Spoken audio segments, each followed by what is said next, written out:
भोपाल में एसबीआई में बड़े पैमाने पर घोटाला, अधिकारियों के संरक्षण में दिया जा रहा है अंजाम। एसबीआई के शीर्ष अधिकारी मामले को दबाकर लीपापोती कर रहे हैं। आप देख रहे हैं खबर भारत डिजिटल। मैं हूं आपके साथ हर्षिता। भारत के सबसे विश्वसनीय, सबसे बड़े शीर्ष बैंक एसबीआई में बहुत ही बड़े पैमाने पर घोटाला चल रहा है। दुर्भाग्य की बात यह है कि भ्रष्टाचारी कारनामा एसबीआई के टॉप एग्जीक्यूटिव के संरक्षण में अंजाम दिया जा रहा है। ये मुख्य रूप से वेंडरों के साथ शीर्ष अधिकारी की सांठगांठ कराकर रेनोवेशन, नए निर्माण, साज सज्जा के नाम पर जनधन की लूट शीर्ष अधिकारी द्वारा कराई जा रही है। साथ ही वेंडर एसबीआई के टॉप एग्जीक्यूटिव के संरक्षण में बैंक के भीतरी व्यवस्था में भी दखल करते हुए promotion, transfer, posting, foreign posting की प्रक्रिया में खतरनाक पैठ बना चुके हैं और सामान्य लोन और बिजनेस लोन में भी शीर्ष अधिकारी के संरक्षण में बड़ी खुली धांधली कराई जा रही है। भोपाल शहर के बरखेड़ी शाखा का मशहूर लोन दलाल उमेश जोगी, जो आरएम आशुतोष कुमार के साथ लोन रथ को झंडी दिखाते तस्वीरों में नजर आ रहा है। दुर्भाग्य की बात तो यह है कि ये सब एसबीआई के टॉप एग्जीक्यूटिव के संरक्षण में संलिप्तता में कराया जा रहा है। एसबीआई के भोपाल मंडल, जिसके अंतर्गत मध्य प्रदेश और छत्तीसगढ़ दो बड़े राज्य आते हैं, भ्रष्टाचार के खुलासे भोपाल जिला युवा कांग्रेस के अध्यक्ष नरेंद्र यादव कर रहे हैं, जो विगत 2 वर्षों से भी अधिक समय से एसबीआई के टॉप एग्जीक्यूटिव्स को यहां हो रही कदाचार से अवगत कराते रहे, आरटीआई से जानकारी लेने का प्रयास करते रहे हैं और उतनी ही साफ गोई से एसबीआई शीर्ष अधिकारी मामले को दबाकर लीपापोती कर रहे हैं। आइए अब सुनते हैं नरेंद्र यादव की जुबानी। जी, सबसे पहले तो धन्यवाद खबर भारत डिजिटल का कि आपने मुझे अपने प्लेटफॉर्म पर अपनी बात उठाने का मौका दिया, क्योंकि मैं आज आपके माध्यम से ये बताना चाहता हूँ, भारतीय स्टेट बैंक पूरे भारत का सबसे विश्वसनीय बैंक है। ये वो बैंक है जिसको जनता का बैंक कहा जाता है। भारतीय स्टेट बैंक पे भारत का एक व्यक्ति जो एकदम निचले स्तर से आता है, जो मध्यम वर्गीय है या फिर जो उच्चतम स्तर का है, हर एक व्यक्ति का पूरा विश्वास भारतीय स्टेट बैंक पर है।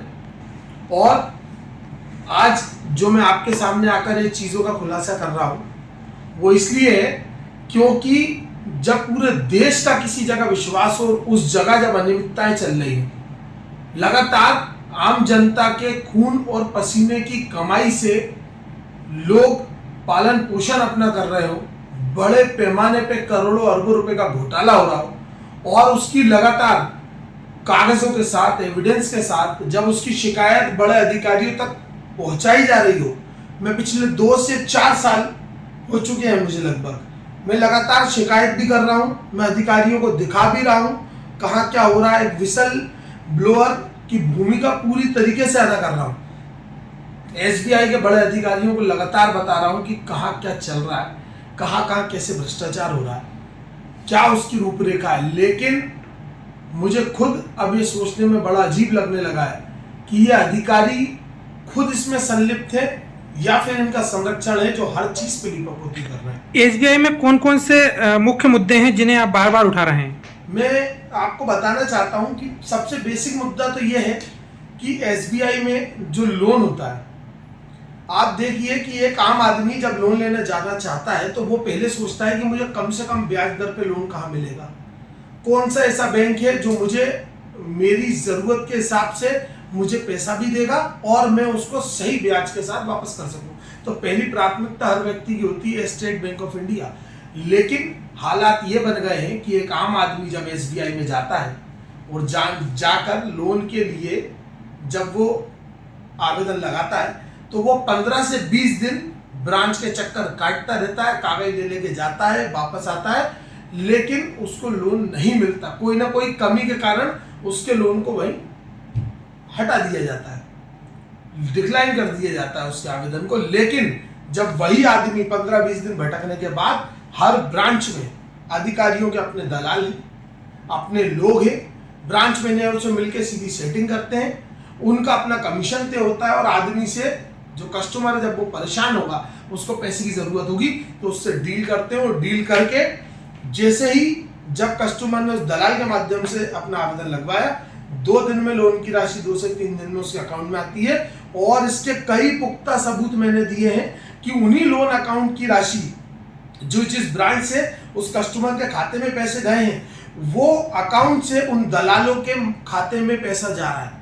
अब आप ये सोचिए कि ये तो वो पैसा है 5 से 7% भी नहीं होगा जो मुश्किल या किसी वजह से वो दलाल अपने खाते में ले लेता है।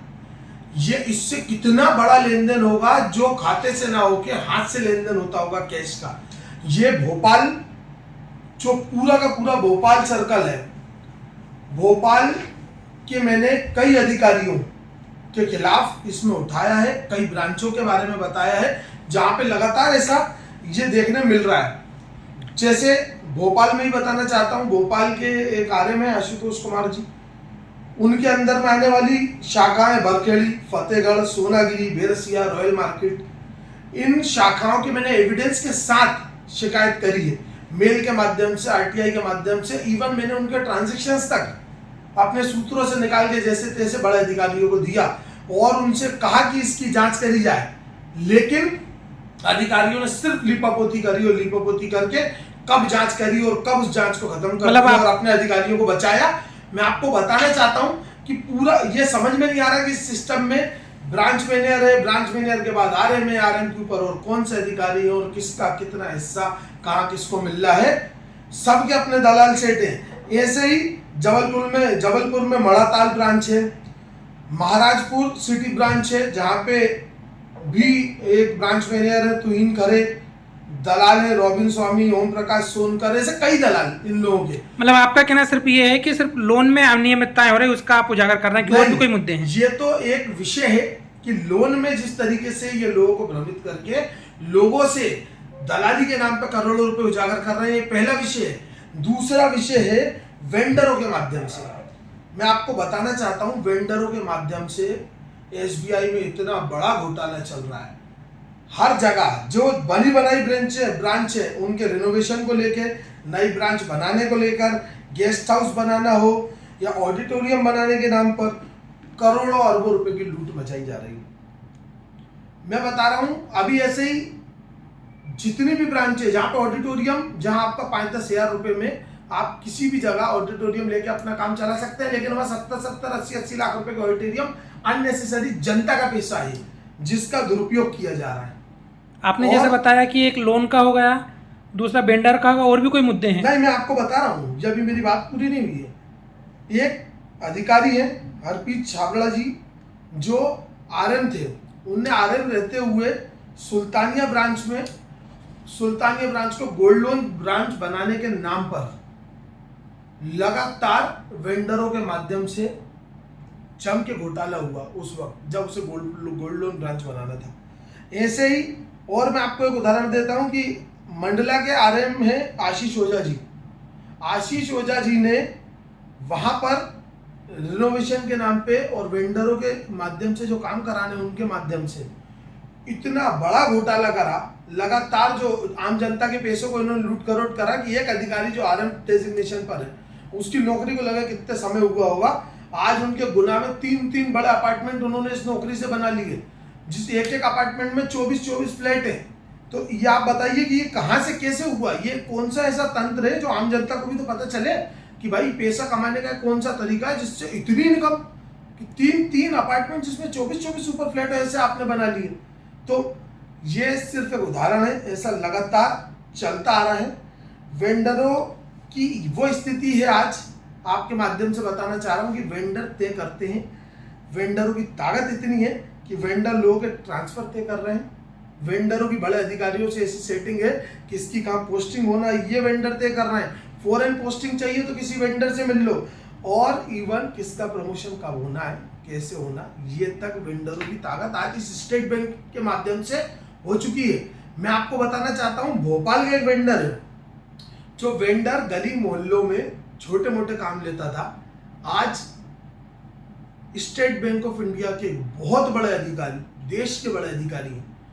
उनकी वाइफ जो कि एसबीआई में किसी पद पे नहीं है, वो एसबीआई की एम्प्लॉय भी नहीं है, लेकिन उस वेंडर के उनसे व्यक्तिगत बातचीत, व्यक्तिगत संपर्क होने जिसके मैं आपको आने वाले समय में, क्या खबर भारत के माध्यम से उस वेंडर का आप नाम उजागर करना चाहेंगे? मैं बिल्कुल सबके नाम उजागर करूंगा। मेरी बात आप सुनिए, वो जो वेंडर है जो भोपाल की गलियों में काम करता था, आज वो किसका प्रमोशन कहाँ होना है और पूरे देश में स्टेट बैंक में कौन सा बड़ा काम होना है, वो वेंडर यहां से लेकर मुंबई तक हर जगह, भोपाल के एक वेंडर का बता रहा हूं आपको, आज उसकी वो सेटिंग हो चुकी है। सिर्फ इसलिए क्योंकि वो एक मैडम से, जो बड़े अधिकारी की पत्नी है, उनसे संपर्क में। और मैं आपको बिल्कुल पूरा विश्वास दिलाता हूं, वादा करता हूं कि इसी खबर भारत डिजिटल के माध्यम से आने वाले समय में, अभी तो मैं उनको समझाना चाहता हूं कि जो जनता के पैसों से आप लोग लूट करोट कर रहे हो, इसको बंद कर दो। अगर आपने इसको बंद नहीं करा तो खबर भारत डिजिटल के माध्यम से आपके नाम भी उजागर करूंगा। ये जनता का पैसा है, जनता की मेहनत का पैसा है, इसको ऐसे जाया नहीं होने दूंगा, ऐसे बर्बाद नहीं होने दूंगा। क्या एक और जो आपने पूछा मुद्दे में, एक एसएमई लोन का लगातार अभी घोटाला चल रहा है। एसएमई लोन जा रहा है, वो एसएमई लोन है, और ये वैसे तो चल रहा है पूरे मध्य प्रदेश छत्तीसगढ़ में हर जगह, लेकिन अभी मैं आपको कागज के साथ बताऊंगा कि ये ग्वालियर जोन और इंदौर जोन में ये घोटाला चरम पे चल रहा है, अभी ये बहुत तेजी में चल रहा है।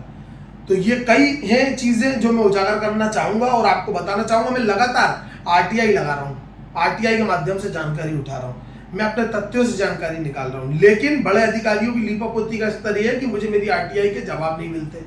मैं जो शिकायत करता हूं उसमें मुझे पूरा विश्वास दिलाया जाता है कि आप निश्चिंत रहिए, आपने जो शिकायत करी है उसकी अच्छे से जांच होगी, जांच करके उस पर कार्रवाई करेंगे। लेकिन कार्रवाई करेंगे और आपको बताएंगे भी, लेकिन कब कार्रवाई होती है, कब कार्रवाई बंद कर दी जाती है, कोई जानकारी नहीं दी जाती, सिर्फ भ्रमित किया जा रहा है स्टेट बैंक के माध्यम से, इनके कुछ बड़े अधिकारियों के माध्यम से। अधिकारियों के नाम बता पाएंगे आप? कौन कौन अधिकारी हैं जो योजनाओं में फर्जीवाड़ा कर रहे हैं? मैं बताना चाहता हूं आपको, कुछ अधिकारी हैं जो लगातार, जिनकी वजह से ये सब कुछ चालू हुआ है। मतलब भोपाल में जो लोन में भ्रष्टाचार चालू हुआ, सबसे पहले लोन घोटाले चालू हुए, वो हुए एक अधिकारी थे अनुराग कुमार जी, उनके माध्यम से। एक अधिकारी थे कमलेश वर्मा जी। मतलब मैंने एक जांच भी हुई है स्टेट बैंक की, उसमें इन्होंने अपने दलाल तय करके, अपने दलालों को सेट करके यहाँ से जो लोन में फर्जीवाड़ा चालू किया गया वो इन लोगों के माध्यम से किया गया। एसबीआई की एक आंतरिक जांच थी, उस जांच के माध्यम से आपको बताना चाहता हूँ। मैं अकाउंट नंबर भी बताता हूँ, एक अकाउंट नंबर है 3640948665। ये एसबीआई की जांच है, मैं अपने मन से नहीं बोल रहा हूँ। मनीष नाम का एक दलाल जो स्टेट बैंक में दलाली करता है लोनों की, और इसको विशेष आशीर्वाद है अनुराग कुमार जी का और कमलेश वर्मा जी का। इसके खाते में 42,16,058 रुपए आए। इसके ही रिलेटिव, इसके भाई के खाता नंबर 203838011186, इसके खाते में 90,07,017 रुपए आए। इसकी कंपनी एक आद्विक फाइनेंस, जिसका अकाउंट नंबर 393242204887, इसके खाते में 24,34,511 रुपए दलाली का पैसा आया, जिसकी जांच, आंतरिक जांच एसबीआई ने खुद करी है। ये मेरे तथ्य नहीं है, ये एसबीआई ने जांच करी उसकी। लेकिन अगर इसकी जांच को दबाया नहीं जाता तो ऐसे लोग सामने आते, ऐसे लोग पकड़ाते और पता चलता कि इन पे कौन से अधिकारियों का हाथ था। जो तो ये घोटाला लगभग, इससे जो इनके खाते में जो पैसा है उसका डिजिटल अंक 1,56,57,586 रुपए है, जो आम जनता का पैसा है। आम जनता का पैसा दलाली के माध्यम से वो पैसा है 5-7% जो बाय मिस्टेक आदमी के अकाउंट में आया है। आप समझिए जो कैश का लेन देन है वो कितना होगा, जो कैश के माध्यम से लेन देन किया जाता होगा वो कितना लंबा लेन देन होगा। और अनुराग कुमार जी पहले बल्लभ भवन में, यहाँ पे ब्रांच मैनेजर थे भोपाल में। यहाँ से जो लोनों की दलाली शुरू हुई वो उन्हीं के माध्यम से हुई। कमलेश वर्मा जी अरेरा हिल्स में थे, आरएम थे भोपाल में, उनके अंदर में अरेरा हिल्स, एचयूटी, जवाहर चौक, एमएल रेस्ट हाउस, हबीबगंज शाखा, ये बहुत सारी शाखाएं उनके अंडर में आती थी। इवन कमलेश वर्मा जी का तो एक और किस्सा है कि जब ये विदिशा में थे, इनकी पोस्टिंग, तो विदिशा में कई प्राइमेसिस स्टेट बैंक की चलती हुई ब्रांचों के जगह बदल दी, जो मतलब ब्रांच को एक जगह से दूसरी जगह रिलोकेट किया गया लेन देन करके, जो बड़े अधिकारियों से की जिनकी जानकारी उसमें मांगी जाती है और जिन नियमों को देखकर ब्रांच को बदला जाता है, वो सारे नियमों को ताक पे रख के कईयों ब्रांचों को इधर से उधर कर दिया गया। उनका रिलोकेशन ब्रांचों का इन्हीं के माध्यम, कमलेश वर्मा जी के माध्यम से, जब विदिशा में पोस्टेड थे तब हुआ। भोपाल के आरएम आशुतोष कुमार जी, जिनके बारे में मैंने अभी आपको बताया, आशुतोष कुमार जी बरखेड़ी, फतेहगढ़, सोनागिरी, बेरसिया और रॉयल मार्केट जैसी ब्रांच सब इनके अंडर में आती है। इनका ऐसा लेन देन रहा है दलालों से, उमेश जोगी एक दलाल है, मतलब आप ये समझिए कि कैसा अधिकारी होगा वो, जो एक अधिकारी ऐसा जिस अधिकारी को दलालों के साथ एक लोन रथ एसबीआई का निकला बरखेड़ी से, उस लोन रथ में आरएम का काम होता है झंडी दिखा के उस रथ को निकालना। मैंने फोटोग्राफ दिखाई, बड़े अधिकारियों को मेल करा कि आप आरएम साहब आशुतोष कुमार जी हरी झंडी दिखा रहे हैं लोन रथ को, लेकिन उनके साथ वही दलाल जिसके ट्रांजैक्शन की डिटेल में शिकायत में कर रहा हूँ, जिस पे बाकी कई एजेंसियां जांच कर रही, वो दलाल उनके साथ खड़े होकर हरी झंडी लोन रथ को एसबीआई के दिखा रहा है। तो अब आप ये इनको कैसे उजागर नहीं हो रहा? मैं लगातार जांच में बोल रहा हूँ 3 महीने का सीसीटीवी फुटेज कि जो आदमी इस बैंक का एम्प्लॉय नहीं है, जो दलाल वो ब्रांच में हमेशा क्यों दिख रहा है, वो उसी ब्रांच में हर एक ब्रांच के अलग अलग इनके दलाल है और वो दलाल उस ब्रांच में ही दिख रहा है। तो इनकी 3-3 महीने की सीसीटीवी, मैंने बोला था कि मेरे सामने मुझे भी बुलाइए, जब आपने जांच करी उसमें दिखाइए ना कहाँ पे वो दलाल है, क्यों घूम रहे हैं वो दलाल।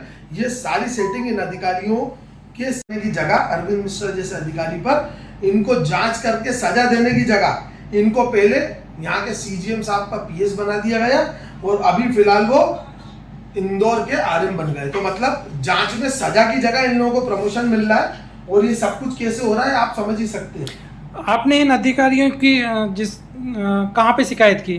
क्या वरिष्ठ जो जीएम है उनको की, आपने चेयरमैन को की? सबको। मैं आपको क्या बताऊं, लगातार मेल के माध्यम से, व्हाट्सएप के माध्यम से, कैसे भी मैं जैसे जैसे पहुंच सका, मैंने यहाँ भोपाल सर्कल के सीजीएम साहब विनोद कुमार मिश्रा जी को लगातार कंप्लेन करी, लगातार उनसे कहता गया कि साहब ये मेरी शिकायत है, मेल के माध्यम से। भारतीय स्टेट बैंक के सर्वोच्च अधिकारी चेयरमैन खारा साहब जो है उनको मैं लगातार कंटिन्यूसली मेल कर रहा हूं, बड़े अधिकारियों को मेल कर रहा हूं, ये सारी अनियमितताएं मेल के माध्यम से भेज रहा हूं, शिकायत कर रहा हूं। ये प्रक्रिया लगभग 2 साल से लगातार कर रहा हूं, सारे अधिकारियों को इसके बारे में जानकारी दे रहा हूं। और मैं आपके माध्यम से कहना भी चाहता हूं कि मैं चेयरमैन साहब खारा जी से निवेदन करना चाहता हूं, आप सर्वोच्च अधिकारी हैं, आपके हाथ में है भारतीय स्टेट बैंक की गरिमा बनाना और खराब करना। अगर आज लोगों के मन में स्टेट बैंक को लेकर अविश्वास होगा तो वो अविश्वास कोई खत्म कर सकता है, तो खारा जी आप कर सकते हैं। इन सारे मुद्दों को जिनको मैं बोल रहा हूं, इनकी पोर्टफोलियो जांच होना चाहिए। अगर पोर्टफोलियो जांच होगी तो एक एक चीज निकल के सामने आएगी। ये मुद्दे ऐसे हैं जिसमें आम जनता के पैसे का उपयोग, दुरुपयोग किया जा रहा है। इन अधिकारियों के खिलाफ कार्रवाई होना ही चाहिए। और मैं आपके माध्यम से बोलना चाहता हूं, एक एसबीआई के एक बड़े रिटायर्ड अधिकारी हैं जो रिटायरमेंट के बाद उन्हें आज फिर से एसबीआई में वापस एक बहुत बड़े पैकेज पर एसबीआई का नैतिकता अधिकारी बनाकर बुलाया गया, जिनका नाम है एसपी सिंह जी। और एसपी सिंह जी नीचे से लेके ऊपर तक के पूरे सिस्टम को बहुत अच्छे ढंग से जानते हैं।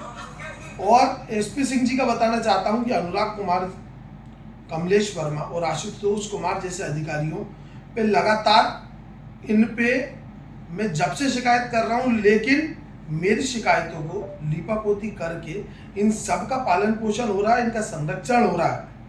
अब आप ये बताइए कि एक ऐसे बड़े अधिकारी जिनको रिटायरमेंट के बाद एसबीआई ने एक बहुत बड़े पैकेज पर वापस रखा है, वो उनको वापस रखा है तो ऐसा लगता है कि उनको वापस इसलिए रखा गया है कि कैसे प्रमोशन होना है, किसका प्रमोशन होना है, किसको फंसाना है, किसको बचाना है। इस सारे कामों के लिए इन महोदय को यहाँ रखा गया है और ये संरक्षण देकर एसबीआई में ऐसे अधिकारियों को बचा रहे हैं। मैं आपसे कहना चाहता हूँ, आप नैतिकता अधिकारी हैं, आपको प्रथम कर्तव्य बनता है, क्योंकि आप एसबीआई के रिटायर्ड एम्प्लॉय भी हैं, तो आपको पता होना चाहिए, आपको सारी चीज़ें पता है। आप इन जो अधिकारी हैं इनको संरक्षण देने की जगह इनके खिलाफ कार्रवाई करिए और भारत की जनता को ये बताइए कि आप एक अच्छे अधिकारी के रूप में भारत की सेवा करना चाहते हैं, स्टेट बैंक में सेवा दे रहे हैं, तो ऐसे अधिकारियों के खिलाफ जल्द से जल्द बड़ी कार्रवाई करिए। मैं आपको एक किस्सा और बताना चाहता हूं कि होशंगाबाद में एक केसला ब्रांच है। केसला ब्रांच में गवर्नमेंट के स्पॉन्सर की हुई जो स्कीम्स हैं, वो सारी स्कीम में एक दिन में, मतलब ये तो एक जांच का इतना बड़ा विषय है कि एक दिन में 7 करोड़ रुपए गवर्नमेंट का एनपी हो जाता है। टोटल उस एक ब्रांच से 26 करोड़ रुपए एनपी होता है। मैं आपको बताना चाहता हूँ, होशंगाबाद में एक ब्रांच है, केसला ब्रांच।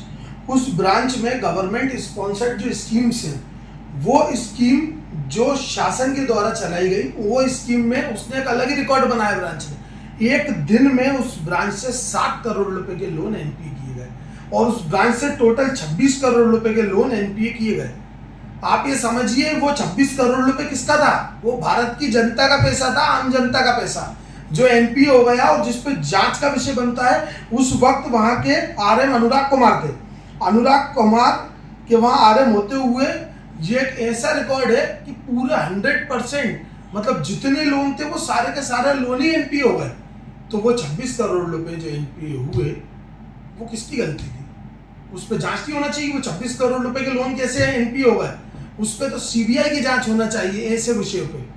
तो मैं आपके माध्यम से बताना चाहता हूं कि जो भ्रष्ट अधिकारी हैं, जो लगातार देश की जनता को भ्रम में रख रहे हैं और लोगों के पैसे का दुरुपयोग कर रहे हैं, लोन की दलाली से लेके वेंडरों के माध्यम से अलग अलग दलाली करने से, ये स्टेट बैंक जो भारत की विश्वसनीय बैंक है उसके साथ खिलवाड़ कर रहे हैं। ऐसे अधिकारियों के खिलाफ यदि आपने अभी तक इन अधिकारियों की शिकायत भी की, लेकिन वरिष्ठ जो अधिकारी हैं वो सुन नहीं पा रहे, कहीं ना कहीं सुनवाई नहीं हो पा रही, तो यदि आपकी सुनवाई एसबीआई में नहीं होती है वरिष्ठ अधिकारियों से, तो आगे आप क्या करेंगे?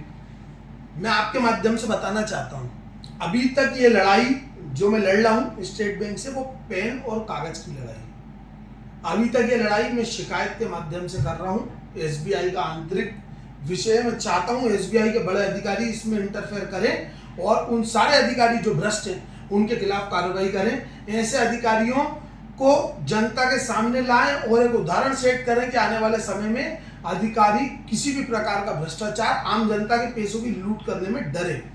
लेकिन अगर ये लड़ाई पेन और कलम की नहीं बची तो मैं युवा कांग्रेस भोपाल का जिला अध्यक्ष हूँ। मैं ये लड़ाई रोड पे लड़ना भी जानता हूँ। मैं इस लड़ाई के लिए मुझे सत्याग्रह पर बैठना पड़े, भूख हड़ताल पे बैठना पड़े, रोड पर आके चक्का जाम करना पड़े, भोपाल के एलएचओ ऑफिस जो भोपाल में है उसका घेराव करना पड़े या फिर मुंबई के हेड ऑफिस का घेराव करना पड़े, हम भारत के सबसे बड़े युवा संगठन के प्रतिनिधित्व कर रहे हैं। तो हमारे पास पूरे भारत देश में जहां जनता के पैसों की लूट होगी, उस लड़ाई को यहां से लेकर रोडों से लेकर जैसे भी लड़ना पड़ेगा हम लड़ेंगे। और अगर फिर भी हमारी बात को नहीं सुना जाता और ऐसे भ्रष्ट अधिकारियों पर कार्रवाई नहीं होती तो मध्य प्रदेश की विधानसभा में भी इस क्वेश्चन को उठवाऊंगा, भारत की लोकसभा और राज्यसभा में भी सांसदों के माध्यम से इस विषय को उठवाऊंगा और ऐसे भ्रष्ट अधिकारियों के खिलाफ कार्रवाई करवाऊंगा, क्योंकि ये पैसा आम जनता का, भारत के एक नीचे से लेके ऊपर तक के तबके की बड़े खून पसीने की कमाई का पैसा है। इसका एक भी रुपए जाया नहीं होने दूंगा और जो अधिकारी, जो भ्रष्ट अधिकारी इसमें लिप्त हैं उनके खिलाफ कार्रवाई करवा कर ही रहूंगा।